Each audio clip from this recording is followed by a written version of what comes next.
오늘 함께 나눌 하나님의 말씀은 요한복음 13장 34절에서 35절 말씀입니다.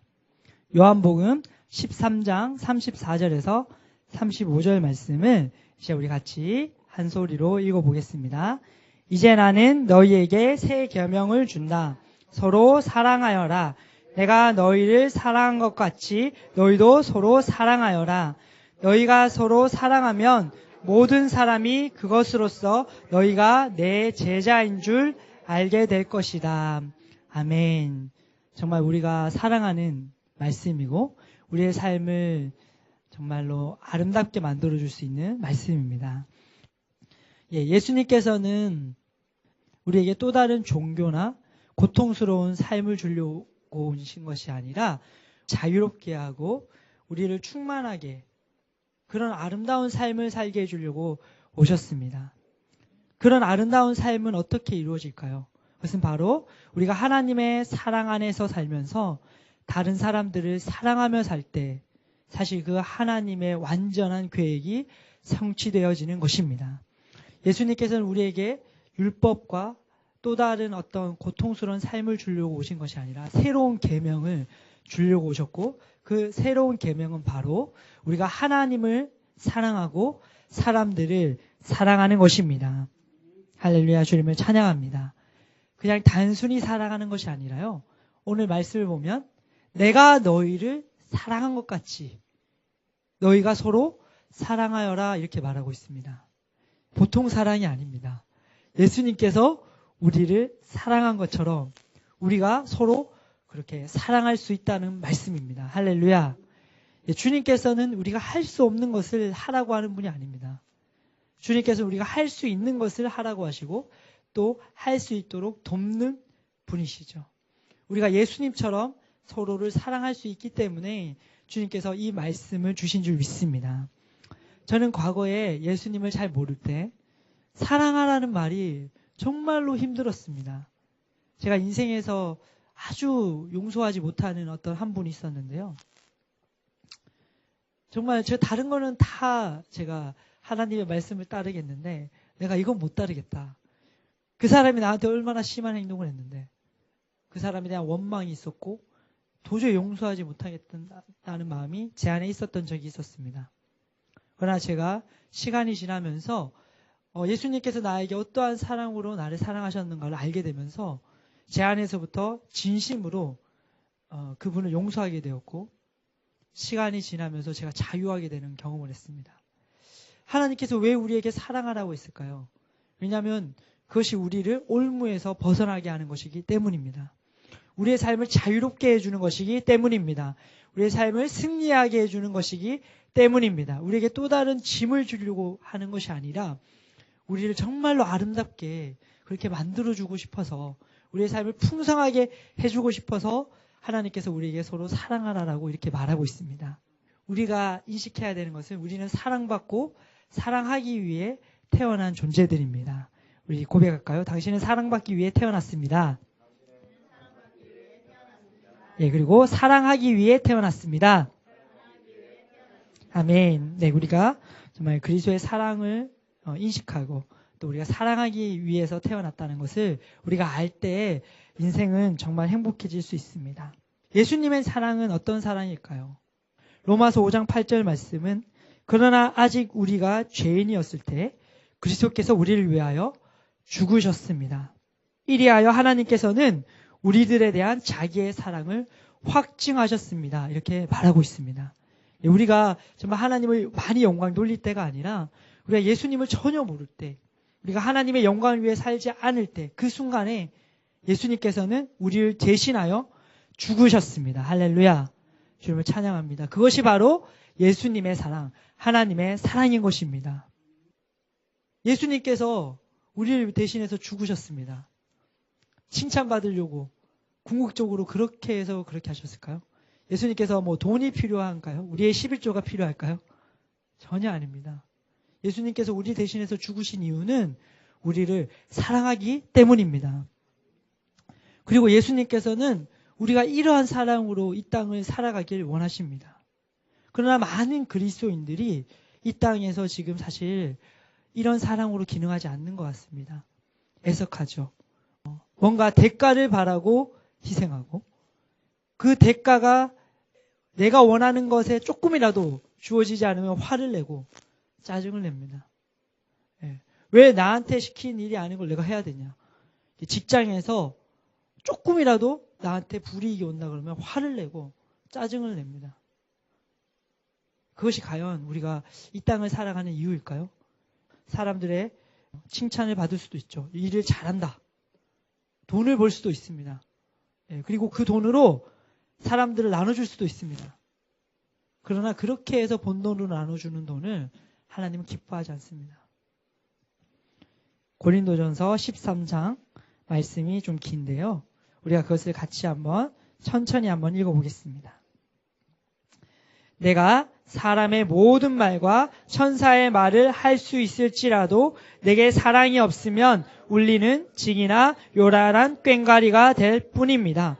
내가 예언하는 능력을 가지고 있을지라도 또 모든 비밀과 모든 지식을 가지고 있을지라도 또 산을 옮길 만한 모든 믿음을 가지고 있을지라도 사랑이 없으면 아무것도 아닙니다. 내가 내 모든 소유를 나누어 줄지라도 내가 자랑 삼아 내 몸을 넘겨줄지라도 사랑이 없으면 내게는 아무런 이로움이 없습니다. 아멘. 우리가 아주 똑똑해서 여러 외국어를 사용할 수도 있죠. 그리고 방언으로 기도할 수도 있습니다. 그러나 사랑이 없으면 울리는 징이나 꽹과리에 불과하는 것입니다. 아무런 이득이 없습니다. 예언하는 능력이 있어서 초자연적인 기적을 행하는 삶을 살 수도 있습니다. 그리고 엄청나게 영적인 비밀을 알 수도 있습니다. 그리고 산을 옮길 만한 믿음을 가지고 있을 수도 있지만 사랑이 없으면 그것은 아무런 유익이 없습니다. 또 내가 가지고 있는 모든 돈을 다 나누어 주고 내 몸을 심지어 내 목숨을 내어줄지라도 그 동기가 사랑이 아니라 다른 사람에게 인정받고 싶고 칭찬받고 싶은 것이라면 그것은 아무런 유익이 없습니다. 우리가 전 재산을 나누어 주더라도 우리가 정말 이기적인 마음으로 한다면 유익이 없다는 것입니다. 그러나 내가 단 1,000원을 나눠주더라도 내가 냉수 하나를 주더라도 내 안에서부터 정말 그 영혼을 향한 사랑으로 비롯된 것이라면 그것은 유익하다는 것입니다. 할렐루야. 우리가 이 땅을 어떻게 살아가야 된다고 성경은 말씀하고 있습니까? 우리가 이 땅을 사랑으로 살아가라라고 말씀하고 있습니다. 4절부터 사랑이 어떤 것인지 계속해서 말해주고 있는데요. 같이 한번 읽어보겠습니다. 사랑은 오래 참고 친절합니다. 사랑은 시기하지 않으며 뽐내지 않으며 교만하지 않습니다. 사랑은 무례하지 않으며 자기의 이익을 구하지 않으며 성을 내지 않으며 원한을 품지 않습니다. 사랑은 불의를 기뻐하지 않으며 진리와 함께 기뻐합니다. 사랑은 모든 것을 덮어주며 모든 것을 믿으며 모든 것을 바라며 모든 것을 견딥니다. 아멘. 사랑은 오래 참습니다. 그리고 사람들에게 친절합니다. 무례하게 굴지 않고요. 내가 불이익을 당한 것 같더라도 내가 내 마음에 안 드는 상황이 생겨도 그 사람을 같이 공격하지 않습니다. 사랑으로 사는 사람들의 목소리가 부드럽습니다. 그리고 항상 존중하는 자세가 되어 있습니다. 그리고 다른 사람의 말을 경청하려고 하고 있습니다. 또한 사랑은 시기하지 않으며 뽐내지 않으며 교만하지 않습니다. 사랑으로 사는 사람들은 자유로울 수 있는데요. 왜냐하면 비교하지 않기 때문입니다. 이 세상에 수많은 사람들이 왜 고통받으면서 살까요? 돈이 아무리 많아도 또 가지고 싶어요. 더 가지고 싶어요. 그 불법을 저지르고 감옥을 갑니다. 그 감옥 가는 사람들이 돈이 없을까요? 제가 알고 있는 어떤 재벌들은요, 평생에 매일같이 2,000만 원씩 써도 돈이 남는데요, 죽을 때까지. 그런데 그런 사람들이요, 불법을 저지르고 사람들을 괴롭히면서 삽니다. 더 가지려고. 세상에 하루에 2,000만 원씩 죽을 때까지 써도 돈을 다 못 써요. 근데 왜 그렇게 살까요? 사랑이 없이 사는 것은 불행한 삶입니다. 돈이 많든 적든 다른 사람하고 나를 비교하지 않을 때 행복할 수 있는 것입니다. 할렐루야. 예, 다른 사람하고 비교하지 마십시오. 교만하지도 마시고 반대로 열등감을 느끼지도 마십시오. 하나님은 우리에게 아름다운 인생을 주셨습니다. 또한 사랑은 무례하지 않으며 자기의 이익을 구하지 않으며 화를 내지 않으며 원한을 품지 않습니다. 예, 어떤 사람들은 화를 내는 것을 자랑 삼아 얘기합니다. 나 만만한 사람 아니야. 나 건드리면 화낼 거야. 복수할 거야. 또 원한을 품고 꿍해가지고 그렇게 살아갑니다. 그래서 하나님께서 우리에게 말합니다. 원한을 쌓아놓지 말아라. 원망하지 말고 있는 그대로 사랑해주고 그를 이해해주라고 이렇게 말하고 있습니다. 사랑은 불의를 기뻐하지 않으며 진리와 함께 기뻐합니다. 사랑은 모든 허물을 덮어주며 그 사람의 최선을 믿으며 그 사람을 바라며 모든 것을 견디는 힘이 있습니다. 할렐루야. 주님을 찬양합니다. 이것이 바로 하나님의 사랑입니다. 이 시간 고백할까요? 내 안에 하나님의 사랑이 있습니다. 아멘. 예, 우리가 이 하나님의 말씀, 우리가 방금 본 말씀들을 내 영에 자꾸 먹일 때, 내가 계속해서 묵상할 때, 생각할 때 이 사랑이 우리에게서 능력으로 역사하기 시작하는 것입니다. 그래서 우리의 삶이 아름다워지고 우리의 삶이 기쁨이 넘치고 우리의 삶이 평강이 넘치게 될 줄 믿습니다. 하나님의 사랑이 우리 안에 주어져 있습니다.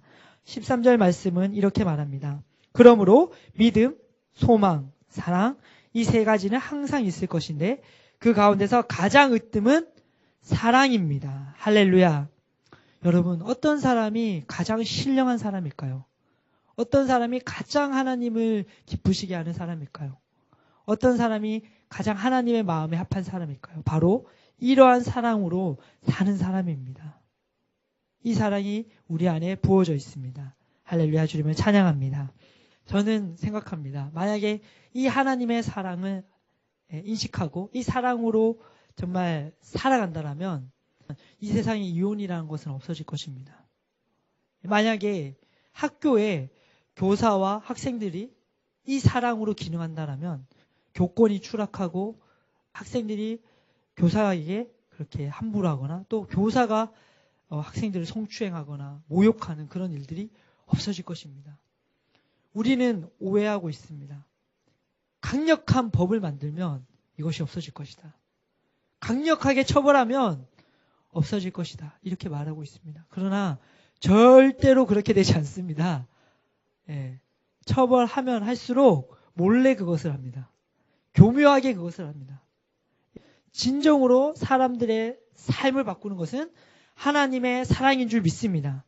처벌하는 것이 아니라 하나님의 사랑이 정말 모든 사람 안의 역사에서 다른 사람을 배려하고 다른 사람을 위해서 사는 삶을 우리들이 추구하게 된다면 그때야말로 이런 잔혹한 범죄들이 없어지고 정말로 아름다운 가정, 아름다운 인간관계, 아름다운 직장, 아름다운 학교, 아름다운 삶이 우리에게 만들어질 줄 믿습니다. 주님을 찬양하고 예배합니다. 아멘.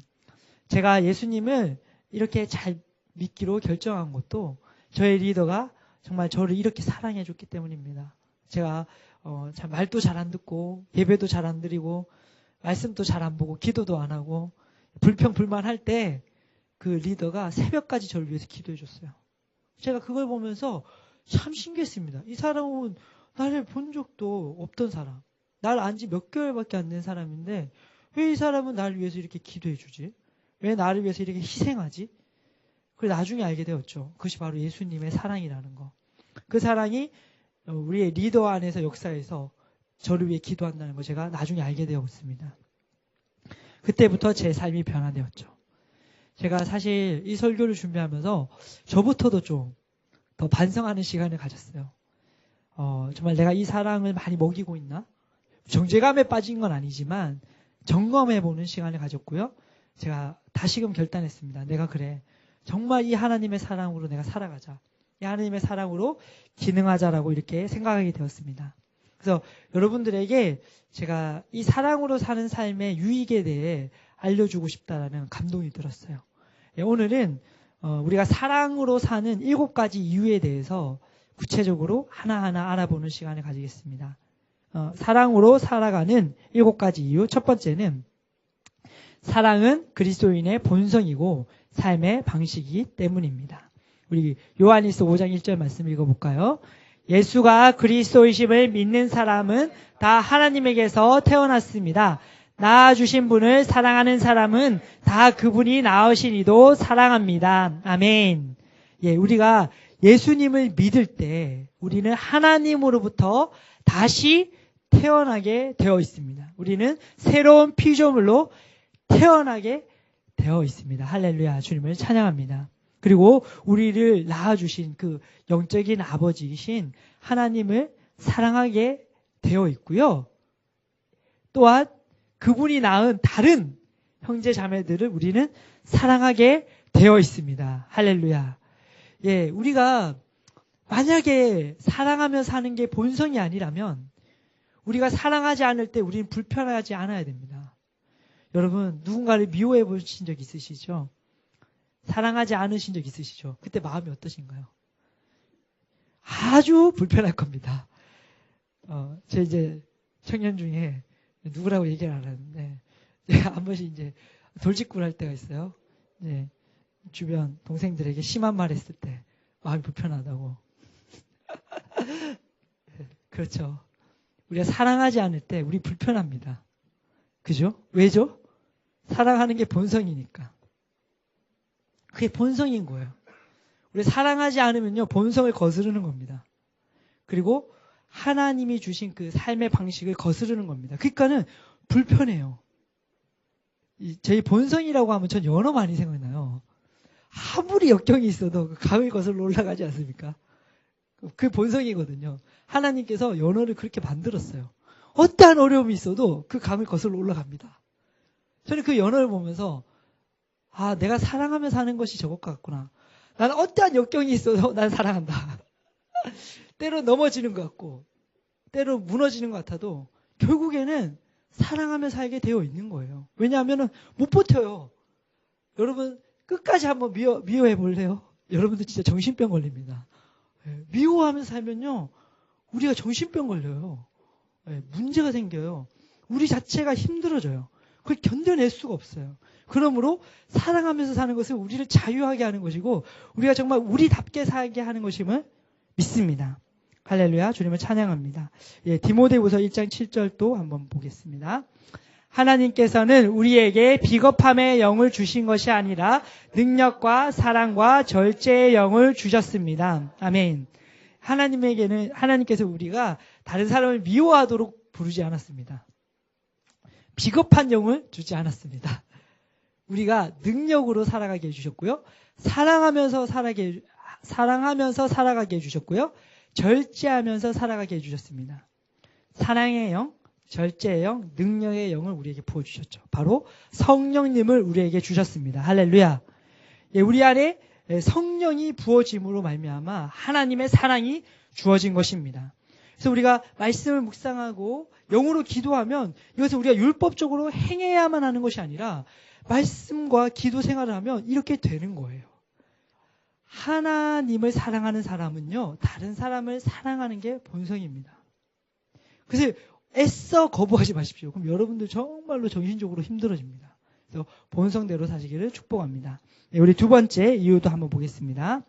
사랑은 율법을 완성합니다. 할렐루야. 정말 놀라운 말씀입니다. 구약 성경에 하나님께서는 사람들에게 율법을 주셨습니다. 그리고 율법을 어기면 율법의 저주를 받게 되었고요. 율법을 지키면 반대로 하나님의 축복을 받게 해주셨습니다. 그리고 나서 재미난 건요. 정말 재미난 건요. 율법을 지킬 수 있는 사람이 없다는 것입니다. 정말 놀랍죠? 그러니까 모든 사람은 다 저주 속에서 살 수밖에 없어요. 구약 시대에 말하는 겁니다. 율법을 지킬 수가 없거든요. 그리고 또 굉장히 중요한 십계명을 우리에게 주셨죠. 그러나 성경은 이렇게 말합니다. 로마서 8장 13절, 8절과 10절을 읽어보겠습니다. 서로 사랑하는 것 외에는 아무에게도 빚을 지지 마십시오. 남을 사랑하는 사람은 율법을 다 이룬 것입니다. 사랑은 이웃에게 해를 입히지 않습니다. 그러므로 사랑은 율법의 완성입니다. 아멘. 사랑은 율법의 완성입니다. 사랑하며 사는 사람은 하나님의 기준을 충족시키는 것입니다. 우리가 어떤 직장에 취업을 하거나 어떤 자격증을 따려면 그 기준을 충족시켜야 되죠. 하나님의 기준이 있습니다. 하나님이 어떤 사람에게 복을 주고 싶습니다. 하나님이 어떤 사람의 삶을 실제적인 영역에서 축복하고 싶습니다. 그러면 그 기준이 있다는 거죠. 마치 자격증을 따듯이. 그 기준이 무엇이냐? 율법을 완성해야 됩니다. 율법을 이루어야 됩니다. 그런데 구약 시대의 그 율법들은 어떤 것이 있을까요? 십계명이 있겠죠. 그 외에도 율법들이 있는데 그걸 지킬 수 있는 사람이 없다는 겁니다. 그러나 이 신약 시대에 예수님께서 우리에게 준 삶은 이 율법을 성취할 수 있는 그런 삶을 주셨습니다. 그래서 우리가 사랑할 때 우리는 율법을 완성하는 것입니다. 할렐루야. 내가 다른 사람을 사랑할 때 율법이 완성되는 것입니다. 그렇다면 율법을 완성했을 때 받는 구체적인 축복들은 어떤 것이 있을까요? 신명기 28장에 잘 나오고 있습니다. 여러분들께서 집에 가서 쭉 찾아보시면 좋고요. 첫 번째로 율법을 완성한 사람은 하나님과 친밀한 교제를 할 수 있는 특권을 누리게 됩니다. 하나님과 동행하는 삶을 살게 되죠. 그래서 모세는 하나님의 길을 하는 사람이었다. 이렇게 표현하고 있습니다. 지금 이 시대에 사랑으로 사는 사람은 하나님과 친밀하게 교제할 수 있습니다. 두 번째, 신명기 28장을 보면 율법을 어김으로 말미암아 질병이 온다라고 말하고 있습니다. 그래서 우리 속에서 미워하는 사람이 없고 정말 사랑하며 살 때 우리는 건강할 수 있습니다. 아멘. 신성한 건강이 우리의 것입니다. 또한 재정적인 축복이 따라온다라고 말하고 있습니다. 실제적인 영역에서도요. 우리가 사람들을 사랑하고 도와줄 때요. 사람들이 우리를 도와주고 싶어 합니다. 수요일 날 이 예배당 불이 갑자기 확 나갔습니다. 그래가지고 깜짝 놀랐죠. 그래서 제가 이걸 고치려고 하는데 전기가 나가니까 이걸 어떻게 하는지 제가 모르겠는 거예요. 그래서 이걸 돈을 얼마나 써야 될지도 모르겠는 거예요. 그래서 이거 참 고민이었습니다.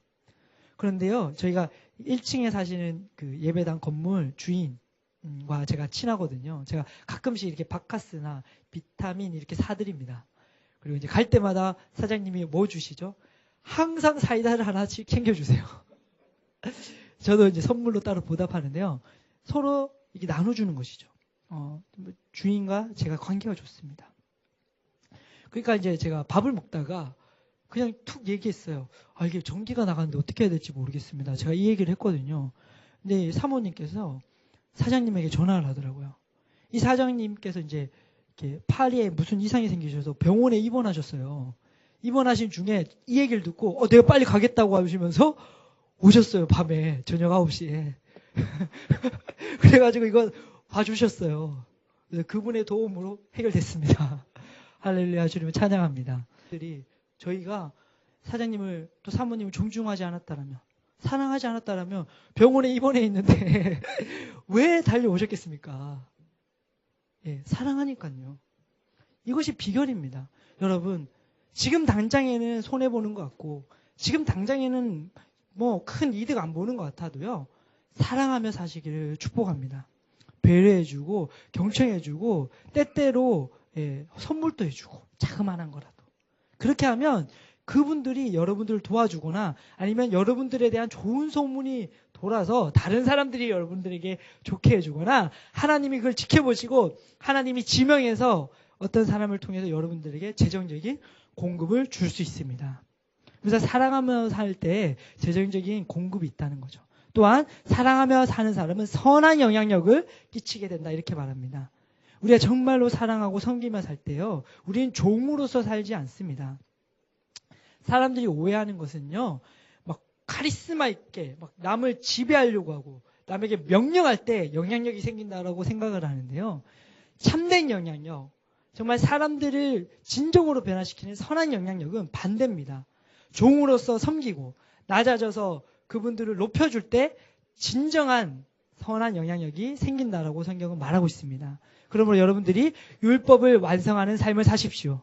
사랑하는 삶을 사십시오. 그러면 하나님과의 친밀한 교제, 신성한 건강, 그리고 재정적인 축복, 그리고 선한 영향력의 삶을 살게 될 줄 믿습니다. 또한 우리 세 번째 원리를 한번 읽어볼까요? 다른 사람을 사랑하는 것은 곧 자신을 사랑하는 것입니다. 할렐루야. 에베소서 말씀 읽어볼게요. 이와 같이 남편도 아내를 자기 몸과 같이 사랑해야 합니다. 자기 아내를 사랑하는 것은 곧 자기를 사랑하는 것입니다. 아멘. 여러분, 예비 남편들은 꼭 이것을 명심하십시오. 아내를 사랑해야 합니다. 할렐루야. 예, 아내를 사랑하는 것은 곧 누구를 사랑하는 것입니까? 자기를 사랑하는 겁니다. 우리가 오해하면 안 되는 것은요. 우리가 이것은 꼭 남편과 아내만을 말하는 것이 아니라 사랑의 원리를 말하고 있습니다. 우리가 다른 사람을 사랑할 때 마치 내가 희생하는 것처럼 생각하는 경우가 많아요. 희생의 보인이죠. 어떻게 보면 내가 양보해 보일 수 있습니다. 그러나 사실은 자기 자신을 사랑하는 거예요. 사랑을 실천함으로 말미암아 내가 잘 되는 겁니다. 정말 이거 신비입니다. 다시 한번 고백할까요?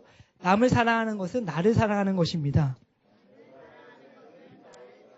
아멘. 할렐루야. 그러므로 여러분 자신을 위해서라도 다른 사람을 사랑하십시오. 여러분들이 원수를 위해 줄 때, 원수를 축복해 줄 때 그 사람을 위하는 것 같지만 실제로는 누굴 위하는 것입니까? 자기 자신을 위하는 것입니다. 사랑하는 사람은 자기 자신을 복되게 하는 거죠. 저는 참 이해가 안 될 때가 있습니다. 저도 이제 직장 생활을 해봤지만요. 너무 이것을 이용하는 사람에게는 그러면 안 되겠지만 때때로 저에게 도움을 청하는 사람들이 있어요. 저는 그걸 기회라고 봅니다. 뭐라고요? 기회입니다. 그 사람의 마음을 살 수 있는 기회입니다. 사람이요, 다른 사람의 마음을 어떻게 살 수 있습니까? 이 물건은요, 돈 주고 살 수 있어요. 근데 사람의 마음은 어떻게 삽니까? 단순히 돈으로 살 수 있나요? 사람의 마음은 진짜 이 안에 있는 마음은 돈으로 못 사요. 사람의 마음을 사는 게 어렵습니다. 그런데요, 누가 나한테 도움을 청하잖아요. 그러면 딱 기회가 온 거예요. 저 사람의 마음을 살 수 있는 기회가 온 겁니다. 저 사람의 마음을 얻을 수 있는 기회가 온 겁니다. 그래서 그 사람이 나에게 도움을 요청했을 때 잘 도와주십시오. 그것이 그 사람의 마음을 얻는 방법입니다. 그거 하나 딱 도와주면요, 그 사람한테 수백만 원 주는 것보다 더 좋은 효과를 얻을 수 있어요. 여러분들에게 누군가 급하게 도움을 요청하면 기회다고 생각하시고 친절하게 억지로 해주는 듯한 느낌을 품지 말고 아주 선뜻 친절하게 도와주세요. 도움을 구할 때 도와주십시오. 그것이 자기를 위하는 것인 줄 믿습니다. 아멘. 네 번째 원리도 같이 볼까요? 사랑으로 살 때 믿음이 역사합니다. 갈라디아서 5장 6절 읽어보겠습니다. 그리스도 예수 안에서는 할례를 받거나 안 받는 것이 문제되는 것이 아닙니다. 가장 중요한 것은 믿음이 사랑을 통하여 일하는 것입니다. 아멘. 우리 그리스도의 대사들 교회 청년들은 이걸 너무 잘 알 텐데요. 믿음은 사랑으로 역사하는 것입니다. 사랑하지 않는 믿음은 역사하지 않습니다. 예를 들어서 내가 집을 인도받고 싶어요. 집을 얻고 싶습니다. 근데 그것이 내 이기적인 마음이라면 믿음은 역사하지 않습니다. 야, 내가 40평대 되는 집 얻어가지고 막 애들한테 자랑해야지? 역사하지 않습니다. 내가 40평대 집을 얻어서 사람들이 우리 집에 와서 좀 세일 모임도 하게 해주고 가끔씩 이렇게 잠 못 자는 애들 있으면 와서 좀 쉬게도 해주고 그래야 돼서 내가 40평대 집이 필요해. 그래서 내가 믿음을 선포해야 되겠다 하면 그것은 역사하는 것입니다. 할렐루야. 네, 어제 형순이랑 수진이 생각이 나는데 형순이랑 수진이가 이제 이런 얘기를 했어요. 다른 청년들 이렇게 좀 잘 수 있도록 쉴 수 있는 공간을 얻기 위해서 좀 쾌적하고 넓은 공간을 얻어야 되겠다. 그렇게 기도했죠. 기도한 대로 그렇게 되었습니다. 그것이 믿음의 원리입니다. 사랑으로서 우리가 뭔가를 구할 때 역사하게 되어 있습니다. 아멘. 우리 다섯 번째 원리도 찾아볼까요? 사랑으로 사는 사람은 모든 일에 좋은 열매를 맺게 됩니다. 아멘. 제가 이 설교를 준비하면서 사실 이 5번이 가장 은혜 받았어요. 다섯 번째 원리에 대해서 제가 나중에 깊이 설교할 때가 올 줄 믿습니다. 근데 오늘은 간단하게 한번 나눠볼게요. 요한 1서 2장 9절에서 10절을 이번에 우리말 성경으로 한번 읽어보겠습니다. 누구든지 빛 가운데 있다고 하면서 자기 형제를 미워하는 사람은 아직 어둠 속에 있습니다. 자기 형제를 사랑하는 사람은 빛 가운데 거하고 그 사람 안에는 그를 넘어뜨릴 장애물이 없습니다. 아멘. 사람들이 속는 경우가 있어요. 내가 성장했다. 내가 빛 가운데 있다. 내가 하나님을 사랑하고 있다. 하나님의 영광 돌리고 있다. 속고 있다는 것입니다. 만약에 내가 형제를 사랑하지 않는다면, 친절하게 대하지 않는다면 속고 있는 것입니다. 그 사람은 빨리 빛으로 돌아와야 되는 것이죠. 자기 형제를 사랑하는 사람은 빛 가운데에 거하고요. 그 뒷부분이 무엇입니까? 그 사람 안에는 그를 넘어뜨릴 장애물이 없습니다. 제가 이게 굉장히 은혜를 받았어요. 장애물이 없습니다. 장애물이 없어요. 그 사람을 실패시킬 수 있는, 그 사람을 넘어뜨릴 수 있는, 그 사람을 좌절하게 할 수 있는 장애물이 없습니다. 할렐루야, 주님을 찬양합니다. 여러분, 많은 그리스도인들이 신실하게 믿다가 떨어지는 경우가 있어요. 장애물에 걸려 넘어지는 경우가 있어요. 믿음이 있는데, 헌신되어 있는데, 돈도 많은데, 건강한데, 모태신앙인데 넘어지는 경우가 있습니다. 왜일까요? 저는 말씀에서 답을 찾았습니다. 사랑으로 기능하지 않을 때 언제든지 넘어질 수 있는 겁니다. 근데 반면에요, 사랑으로 사는 사람은요, 그 사람을 넘어뜨릴 수 있는 장애물이 없다는 것입니다. 할렐루야. 그러니까 모든 일이 다 잘 되는 것입니다. 우리가 만사형통이라는 말을 쓰죠. 그러니까 사랑으로 사는 사람은요, 만사형통합니다. 할렐루야. 그 사람을 넘어뜨릴 수 있는 게 없거든요. 다음 말씀도 한번 볼까요? 로마서 8장 28절입니다. 하나님을 사랑하는 사람들, 곧 하나님의 뜻대로 부르심을 받은 사람들에게는 모든 일이 서로 협력하여 선을 이룬다는 것을 우리는 압니다. 아멘. 하나님을 사랑하는 사람은요, 그 사람에게 일어난 모든 일들이 다 협력하여서 결국에는 선을 이룹니다. 할렐루야. 다윗에게 있었던 모든 순간순간의 삶들이 다 좋아 보였을까요? 어떤 일들은 좋아 보이지 않았습니다. 저는 시편을 보면서 깜짝 놀랄 때가 있는데요. 다윗이 사울 왕의 공격을 피해서 도망을 가다가 적군에 몰래 위장을 하고 들어갑니다. 적의 나라에. 근데 그 중에 다윗인 걸 알아보는 사람이 있었어요. 그래서 제가 다윗 아니냐? 우리를 그렇게 죽였던 다윗이 아니냐? 지금 당장 다윗을 죽이자! 이렇게 합니다. 그래서 다윗이 죽을 것 같은 거죠. 그래서 어떻게 했죠? 미친 척을 했어요. 이게 얼마나 모욕적인 사건인가요? 근데 이 사건 이후에 다윗이 시편을 지었거든요. 근데 그 시편이 얼마나 놀라운 시편인지 아십니까? 하나님은 정말로 좋은 분입니다. 하나님은 날 정말로 아름답게 하십니다. 나의 삶은 영광으로 충만합니다. 라는 시편을 지었어요. 심지어 시편 23편, 우리가 알고 있는 그 시편보다 더 하나님께 감사하고 더 하나님을 영광 돌리는 시편을 지었습니다. 제가 이것을 알고 너무나 충격받았어요. 어떻게 인간이 이럴 수가 있죠? 이런 어려운 상황이 생겼는데 살기 위해서 미친 척까지 했습니다. 얼마나 모욕적입니까? 근데 거기서 살아나와서요, 하나님께 감사해요. 하나님, 저를 살려주셔서 고맙습니다. 하나님이 살려줬다고 믿는 거예요. 다윗은 하나님이 자신을 살려줬다고 믿는 겁니다. 감사해요. 이게 어떻게 된 일이죠? 협력하여 선을 이루는 것입니다. 그 일을 통하여 다윗은 더 겸손해졌고 더 담대해졌습니다. 그리고 30살에 드디어 이스라엘의 왕으로 확정적으로 세워지게 되는 것이죠. 다윗에게 있던 순간순간의 일들은 안 좋아 보이는 일들이 있었습니다.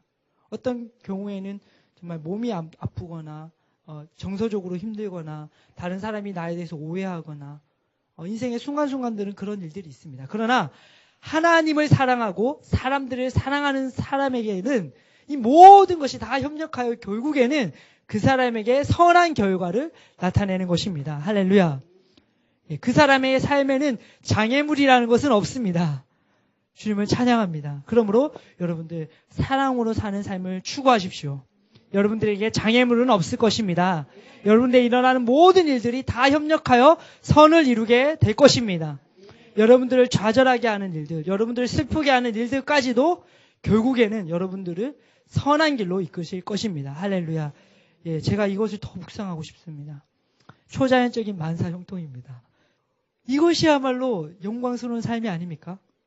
사랑하는 삶이야말로 우리를 복되게 해주는 삶이 아니겠습니까?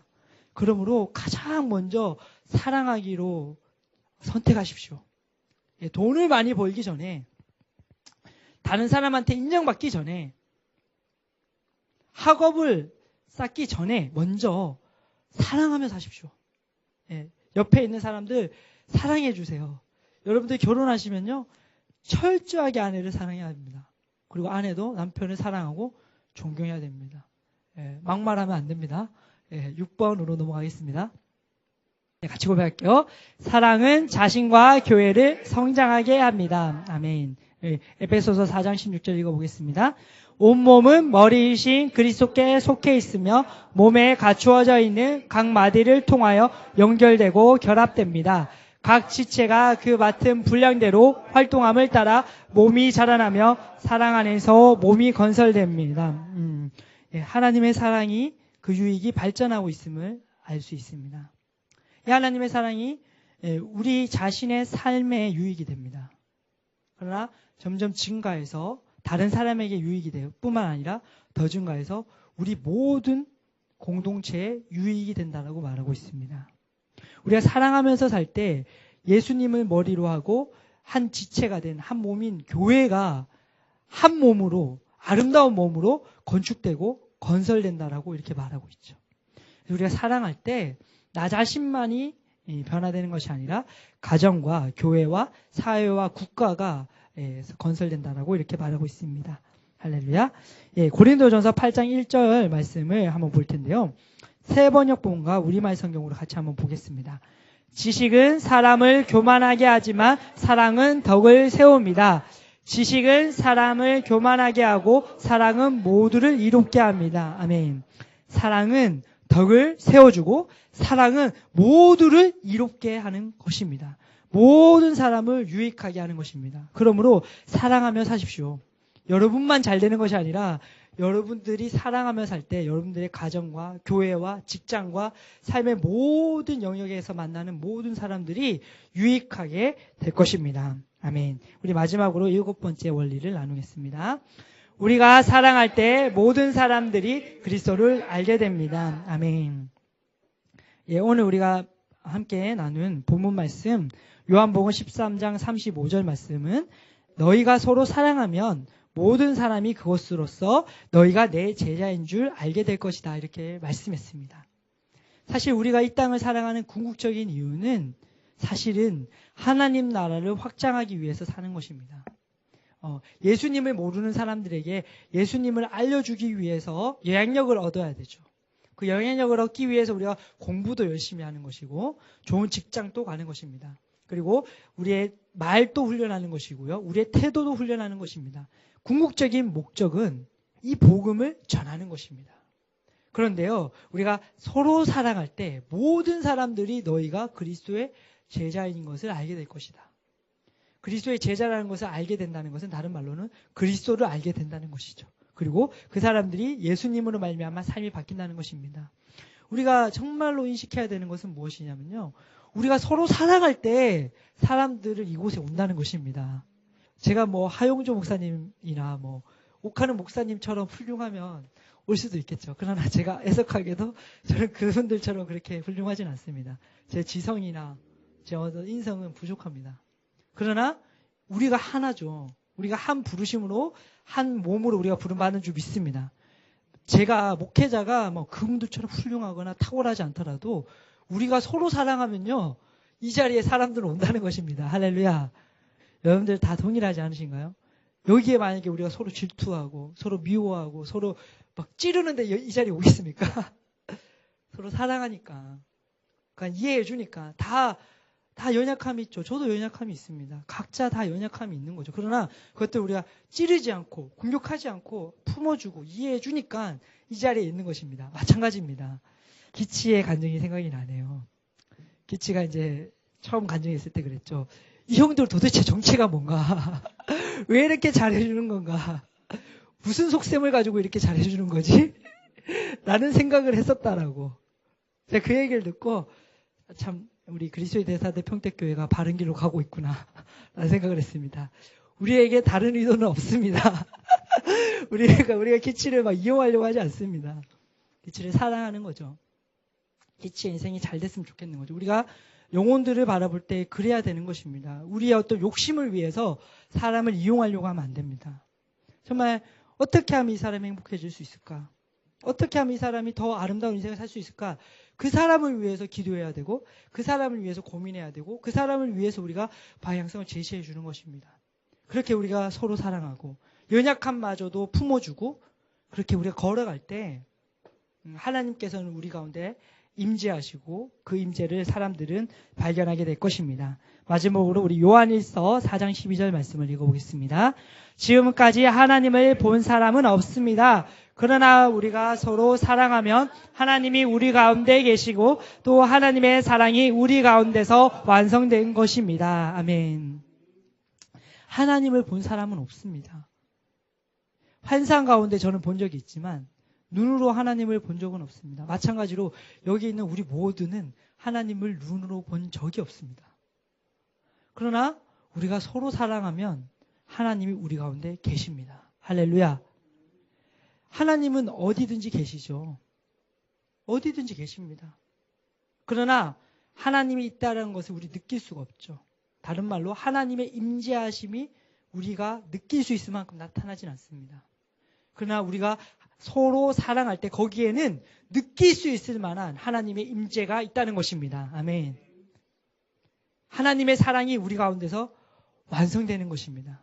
우리가 사랑할 때 율법이 완성되고 우리가 또 사랑할 때 하나님의 사랑이 완성되는 것입니다. 할렐루야. 왜냐하면 우리가 예수님을 머리로 한 지체이기 때문이죠. 우리가 하나님과 하나가 되었습니다. 그래서 우리가 사랑하지 않으면 하나님의 사랑은 완성될 수가 없습니다. 왜냐하면 우리가 그의 몸의 일부니까요. 우리가 서로 사랑할 때 하나님의 사랑이 드디어 완성되는 것입니다. 우리 그리스도의 대사들 교회가 정말 사랑이 풍성한 교회가 되었으면 좋겠습니다. 주님 찬양합니다.